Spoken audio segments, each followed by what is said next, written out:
La bourse est un système chaotique, un véritable champ de bataille où des spécialistes de la finance consacrent leur vie à analyser les tendances pour obtenir des résultats. Mais ce n'est pas aussi simple. Certains craquent sous la pression, d'autres abandonnent et certains en viennent même à tout perdre. La bourse, c'est un peu comme un jeu de poker où chaque décision peut être un pari risqué. Mais que se passerait-il si quelqu'un pouvait prédire avec certitude ce qui allait se passer?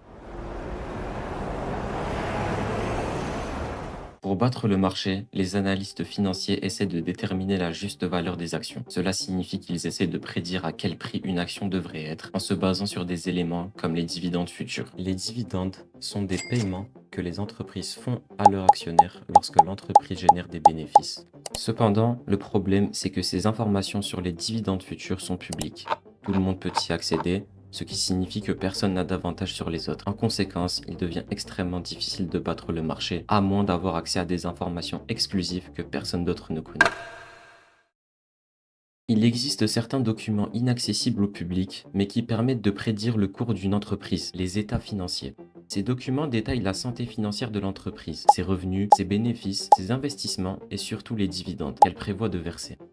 Ils sont cruciaux pour toute personne cherchant à anticiper les performances d'une entreprise et à prendre des décisions éclairées sur les actions à acheter ou vendre. Mais ces informations ne sont accessibles qu'aux personnes disposant de droits d'accès spéciaux, comme les directeurs financiers ou les cadres supérieurs. Westbrook, déterminé à contourner cette barrière, a compris qu'il lui faudrait des compétences en cybersécurité pour atteindre son objectif. Il a donc décidé de se former dans ce domaine en apprenant comment pirater des systèmes informatiques, accéder à des comptes protégés et manipuler les informations internes. Son objectif était clair, accéder au système interne d'une entreprise pour obtenir ses états financiers secrets.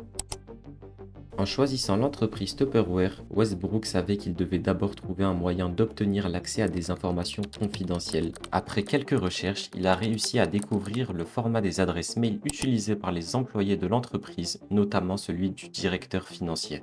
En utilisant la fonction de mot de passe oublié, Westbrook a rapidement découvert que la sécurité de l'entreprise était étonnamment faible. Une fois l'adresse email du directeur financier confirmée, il s'est retrouvé face à une question de sécurité. Ce genre de question est généralement censé être complexe pour protéger l'accès au compte, mais dans ce cas, il suffisait simplement de connaître une information personnelle pour y répondre. En ayant fait des recherches sur la personne et en connaissant quelques détails basiques sur sa vie professionnelle, Westbrook a testé une série de combinaisons courantes pour la réponse à la question de sécurité. En quelques essais, il a trouvé la bonne réponse, le tour était joué. Grâce à cette simple faille, il a eu accès aux informations internes de Tupperware, y compris les états financiers de l'entreprise, qu'il a pu exploiter pour prendre des décisions à son avantage.